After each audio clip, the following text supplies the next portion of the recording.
ህይወት ይቀጥላል። ራሴን አሞኝ ስራ ካልጨረስኩ በስተቀር አልተኛም። በቃ ይሄ ግዴታ አለብኝ የምትሉ ነገር አለ። ግዴታ ስላለባችሁ ነው ያን ነገር የምታደርጉት። ይሄኛውም ደግሞ በቃ እንዴ የሚቆጣኝ ሰው ይላል። ህሊናን የመሰለ ፍርድ ቤት የለም። እውነቴን ነው።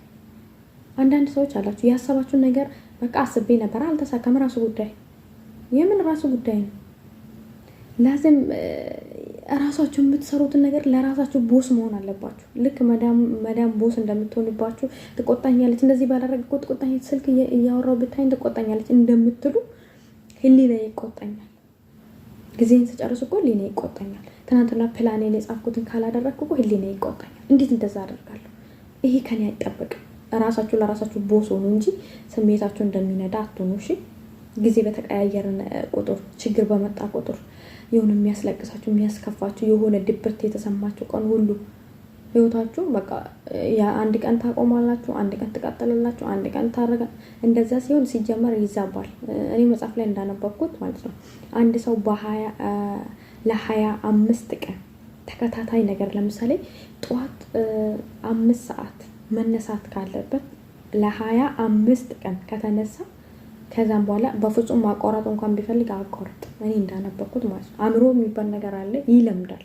ገባችሁ? ለ25 ቀን የሆነ ፕላናችሁን ጽፋችሁ ያን ነገር በተደጋጋሚ ስራ ባይበዛ 5 ሰዓት ጨርሳለሁ ያላችሁት እንደው ከሌሊቱ 12 ሰዓት ብትጨርሱ ያን ነገር ግን ማረግ ካላቆማችሁ ለ25 ቀን ብቻ ሜቢ ማለት ነው ሞክሩት። ይሄን ነገር በጣም ይጠቅማችኋል። ጸሎት ማረግ፣ ዩቲዩብ ላይ መንፈሳዊ ህይወት መሰማት፣ እንዲሁም ስለ ያኒ መንፈሳዊ ህይወት መንፈሳዊ ህይወት መሰማት፣ እንዲሁም ስለ ህይወታችሁ፣ ስለ ትዳራችሁ፣ ስለ ጓደኝነት፣ ስለ ስራ ኢሞሽናል የሚያደርግ በጣም ብዙ ነገር አለ ዩቲዩብ ላይ የሚሰማው። በጣም ትልልቅ በጣም ሚሊየነር ያነበቡ መጽሐፍ ያነበቡ የተከበሩ ሰዎች አሉ። እውነቴን ነው። በእምነት ደረጃ ወለ በአለማዊ በእውቀታቸው እስከ ጥግ ድረስ የሆኑ ሰዎች አሉ። ስለዚህ ይሄን ነገር ካደረጋችሁ ግን እኔ ከሁሉም ነገር የምላችሁ ነገር በአላህ የምታምኑ ከሆነ ከአላህ ጋር በጣም ጥብቅ የሆነ ነገር ይኖራችሁ። እንደዚህ ጥብቅ ያለ ነገር ማለት ነው። ልክ የሆነ ችግር ሲመጣ ወዲያው ሄዳችሁ ለሆነ ሰው አታልቅሱ። እኔ እውነቴን ነው በጣም አንዳንዴ ፈተናለሁ በአብዛኛው ጊዜ ማለት ነውና ቁጭ ብዬ ስለ አለቅሳለሁ፣ እነግረዋለሁ። ዛሬ የነገርኩት ምስጢር ቢሳካም ባይሳካም የዛሬ ዓመት እሱ ገብቼ ነው የማገኘው። ልፋት የሚቆጥርልኝ እሱ፣ በአንድ ነገር ስወርቅ በአንድ ነገር የሚያነሳን እግዚአብሔር ነውና እውነት ለመናገር ቶሎ ብላችሁ ሮጣችሁ ለሰው አትናገሩ። ያ ሰው ነገ ላይ ቢሳካላችሁ ወይ ባሳካላችሁ ያሻማቀቃችኋል። አንዳንድ ነገሮች አሉ ጓደኛን የሚማከር ነገር፣ እህት ወንድምን፣ እናትን ግን የሆነ ችግር መጣብኝ ድላት ብሎ በቃ እቺ ልባም ሴት ነው። እውነቴን ነው። እና ምን ልላችሁ ፈልጌ ነው፣ ይሄ ቀናችሁን አሳምሩ። የመዳም ስራ አለ፣ አዎ አለ። አሁን እኔ ጠዋት እነሳለሁ፣ ስራ ገባለሁ። ጠዋት ልክ ከእንቅልፌ እንደተነሳ ሻወር መግባት ካለብኝ ሻወሬን እገባለሁ። ከዛም በኋላ ክላሴ አጣጥፌ አጸዳድቼ ከጨረስኩ በኋላ ጸሎቴን አደርጋለሁ። ጸሎቴን ካደረግኩ በኋላ ይሄ ትርፍ ጊዜ ይኖረኛል። በነገራችን ላይ ጸሎቴን ካደረግኩ ወደ ስራ ገባለሁ። ልጆችን ሸኝቼ በፊት ጠዋት ስተኛ ነበር ልጆችን ከሸኘው በኋላ እና አሁን ምንድን ያደርኩት የምተኛበትን ቦታ እሰራዋለሁ። ከዛም ልጆች እስከሚመጡ ድረስ ትርፍ ጊዜ ነው ያለኝ ማለት ነው። ገባችሁ? እና ምን ልላችሁ ፈልጌ ነው፣ አሁን በፊት ሁሌ ነበር ቤት ማጥበው ሁሌ ማለት ነው ያለ ማቋረጥ። አሁን ምንድን ያደረኩት ቤቱ ራሱ እየተቆረ መጣ ሳጥበው ሁሌ። ሰኞ እንዳለ ሁሉም ነገር አነሳስቼ ከጠዋት ከ7 ሰዓት እስከ 8 ሰዓት ይወስድብኛል። 7 ሰዓት ከቀኑ እስከ 2 ሰዓት ማለት ነው። በኢትዮጵያ ደግሞ እስከ 9 ሰዓት ነው የሚወስድብኝ። ጠዋት 1 ሰዓት ገብቼና ጨራርሼ ሁሉንም ነገር ነው የምጨርሰው ማለት ነው። ከዛ እስከ ሳምንት ድረስ ቆሻሻ የለውም፣ ወለወለዋለሁ። ሽንት ቤቱን ግን አጣጥበዋለሁ ስለሚታጠቡበት።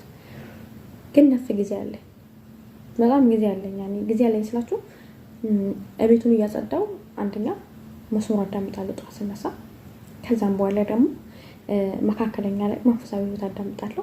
ከዛን ስለ ትዳር የተለያየ ነገር፣ ይሄ ዝም ብሎ የሚወራ ነገር ምናምን አላልኩም እኔ፣ ይቅርታ አድርጉልኝ። ይኸውላችሁ እየተነበበ እዚህ ምድር ላይ እየተከናወነ ያለ በጣም ደስ የሚል ሰዎችን በቃ እውነተኛ ህይወት ሊያመጣ የሚችል ያነበቡ መጽሐፍ ትልቅ ራሳቸው የደረሱበት ራሳቸው ሆኖ ያሳዩ ሰዎች አሉ።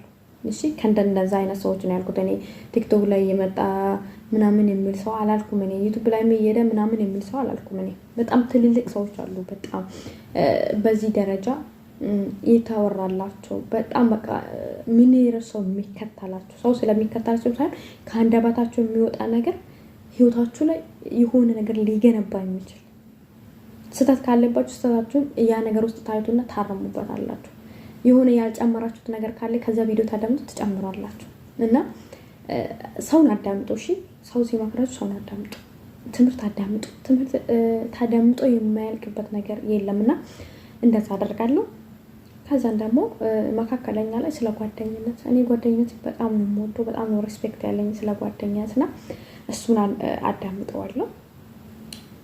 ከዛም በኋላ ደግሞ አሁን ስራዬን እየሰራው ነው፣ ግን ኤርፎን አድርጌ ነው የማዳምጠው ማለት ነው። ማታ ነው ሁሉንም ነገር አስተካክዬ የማድረው፣ ግን ሊንኩን ነክቼ መግባት ብቻ ነው ከኔ የሚጠበቀው እንጂ እየፈላለኩ አይደለም። አይዶንም ብቻ በጣም ደስ ይላል እውነት በጣም ማለት ነው። ከዛም በኋላ ቀጥሎ ስለ ስራ እሱን ነው የማዳምጠው። ስለ ስራ አዳምጣለሁ።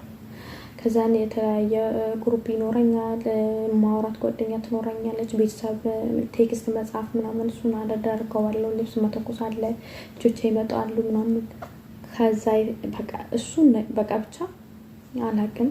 እውነቴን ነው። እኔ ትርፍ ጊዜ ማለት ይሄ ዝም ብዬ አበላሸሁት ምናምን ታምሜ የራሱ የተኛሁት ጊዜን ካልተጠቀሙ በቃ ያመኛል። እውነቴን ነው። ከታመምኩት ምን በላይ ጊዜን ያቃጠልኩት ነው የሚያመኝ። ሁሌ እንደዛ ካላረኩ ራሱ በቃ ነፃነት አይሰጠኝ። ስለዚህ በተደጋጋሚ ነው የማደርገው። ሳደርገው ምንም አላቋርጠውም፣ ብቻ ደስ ይላል። ሰላም ውድ የዩቲዩብ ቻናል ቤተሰቦች እንዴት ናችሁ? ደህና ናችሁ ወይ? እኔ ደህና ነኝ እግዚአብሔር ይመስገን። ለዩቲዩብ አዲስ ናችሁ ሰብስክራይብ፣ ላይክ፣ ኮሜንት በማድረግ አበረታቱኝ። እንዲሁም ቤተሰቦች የሆናችሁ ሁሌም ከጎን የምትሆኑ የምታበረታቱኝ እጅግ ከልብ አድርጌ አመሰግናለሁ። እግዚአብሔር ይስጥልኝ። ዛሬ የቪዲዮ ርዕስ የሚሆነው ማለት ነው እውነት በጣም ጠቃሚ ነገር ነው። ስሙት፣ ትጠቀሙበታላችሁ ማለት ነው።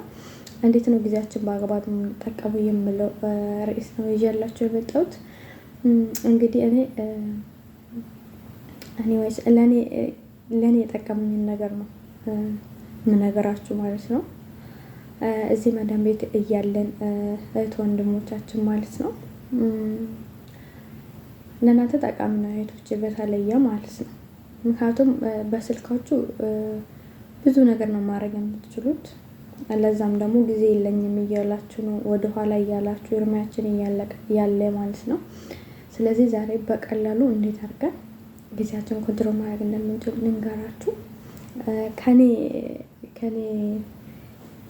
ከራሴ ማለት ነው። እኔ ከራሴ ነው በነገራችን ላይ የምነግራችሁ፣ ከራሴ ተነስቼ ማለት ነው የጠቀመኝ ነው የምነግራችሁ። እና ለምሳሌ ነገ ግብ መጻፍ አለባችሁ መጀመሪያ ከሁሉም ነገር በላይ ግብ። ይሄ ማለት መስፈርታችሁ ማለት ነው። ለምሳሌ በዚህ ወር ምን ማድረግ አለብኝ፣ ምን ላይ ወይ ደግሞ ምን ላይ መጨመር አለብኝ፣ ምን ላይ መቀነስ አለብኝ፣ ምንድነው ጥሩ እየሰራ ያለሁት፣ ጥሩ ያልሰራ ያለሁት ብላችሁ አስባችሁ ያኔ ማስተካከል ወይ መጻፍ ትጽፋላችሁ። ልክ ሰው ምዝጋና ይጽፍልኝ። ለምሳሌ እኔ ቀኔን በቃ እንደምንም አድርጌ ውለዋለሁ። በቃ ደስ ይለኝና ያን ብርታት የሰጠኝ እግዚአብሔር ስለሆነ ማታ ገብቼ ልክ ሳልተኛ በፊት ሁሉን ነገር ከጨረስኩ በኋላ እጽፈዋለሁ። እና እናንተም እንደዛ ነው የምታረጉትን ነገር መጻፍ አለባችሁ። ፕላን ማውጣት በቃ አሁን ለምሳሌ 24 ሰዓት ሙሉ የመዳም ስራ የሚሰራ ሰው የለም አይደል? እሱን እውነት እኔ ያቻል አቅም ነው የሚሰራም ሊኖር ይችላል፣ ሜቢ ግን የለም። ስለዚህ ምንድነው የምታደርጉት? ስልክ አላችሁ፣ ዋይፋይ አላችሁ። ብዙ ልጆች ግን ዋይፋይ ተከልክሎ ነው እየተቸገሩ ያሉትና ዋይፋይ ያላችሁ ልጆች አንደኛ ከመዳም ስራ ውጪ ብዙ ስራዎችን ኮንታክት ማድረግ ትችላላችሁ በስልካችሁ ማለት ነው። እንዲሁም ህይወታችሁ ላይ፣ መንፈሳዊ ህይወታችሁ ላይ፣ ጓደኝነት ላይ፣ ስራ ላይ ብዙ ነገር ከዩቲዩብ በራሱ ማግኘት ትችላላችሁ ጊዜያችሁን ኮንታክት ካደረጋችሁ ማለት ነው። ስለዚህ ምንድነው መጀመሪያ ከእናንተ የሚጠበቀው ፕላን ማውጣት፣ መጻፍ።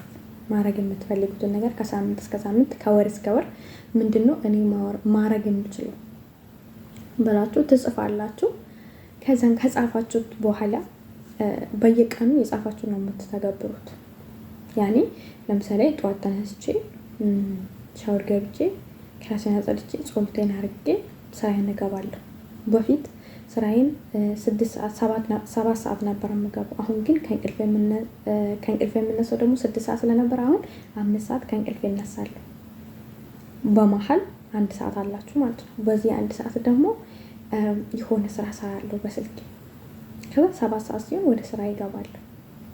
ያለበለዚያ ደግሞ 7 ሰዓት የምትገቡትን ጠዋት 6 ሰዓት ገብታችሁ ከዛን ሰዓቱን ወደዚህ ያስቀንሳችሁ ስራውን ጨርሳችሁ መውጣትም ትችላላችሁ። እንደዛም ይቻላል። ስለዚህ ዛሬ ስነሳ ምንድነው ማድረገው? በስተመጀመሪያ ይሄ ግድግዳችሁ ላይ ለጥፈው እኔ እንደዛ ነው ማድረገው። ጽፌ ግድግዳ ላይ ነው ወይ ደግሞ አጠገብ እዛ ጠረጴዛ ላይ እዛ ጋር ነው የማስቀምጠው። ምክንያቱም በጣም የሚጠቅም ነገር ነው። እድሜያችሁን በከንቱ አትጨርሱት።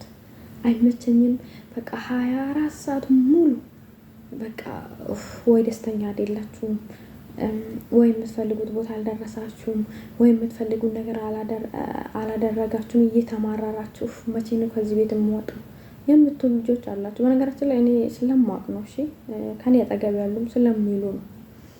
ስለዚህ ምንም የሚያስጠላ ነገር የለም። በቃ እዚህ ምድር ላይ የመጣንበት አላማ አለ፣ የምንኖርበት አላማ አለ። ለምን እንደምንኖር በቀናቶቻችን፣ በወራቶቻችን፣ በአመታቶቻችን ምን እንደምናረግ ፕላን ካደረግ ምንም የማንቀየርበት ነገር የለም፣ ምንም የማንደሰትበት ነገር የለም። እውነቴን ነው። ፕላናችሁን እንግዲህ ስትጽፉ ሁሌ ማድረግ አለባችሁ። ምሽ ዛሬ ላዝም ኧረ እኔ ጠዋት ስነሳ እኮ መዳንጮታብኝ በቃ ነገሬ ሁላ የጠፋብኝ ድብርብር ብሎኛል እኮ ቪዲዮ ልሰራ ነበረ ግን አልሰራሁም እና የሆነ ስራ የኦንላይን ስራ ነበረኝ ገብቼ ልሰራ ፈልጌ ነበር ግን አልሰራሁም። ማዳም ስለጮች በቃ ያንቺ ህይወት ዘጋ ቆማ ማለት ነው። ወይ ደግሞ ከጓደኛሽ ጋር ስለተጣላሽ ወይ የሆነ ሰው የሆነ ጽፈት ጠዋት ስትነሲ ስለጻፈልሽ ያንቺ ህይወት ዘጋ ያቆማል ማለት አይደለም። ተደበሩ። የፈለጋችሁ ነገር ሆኖ ማዳም ትጩ፣ የሆነ ሰው ይሰድባችሁ፣ የሆነ የትናንትና ነገር አስታውሱ፣ የሆነ ያላችሁበት ነገር ጥሩ አይሆን፣ ግን ፕላን ያረጋችሁት የጻፋችሁት ነገር መቀጠል አለበት።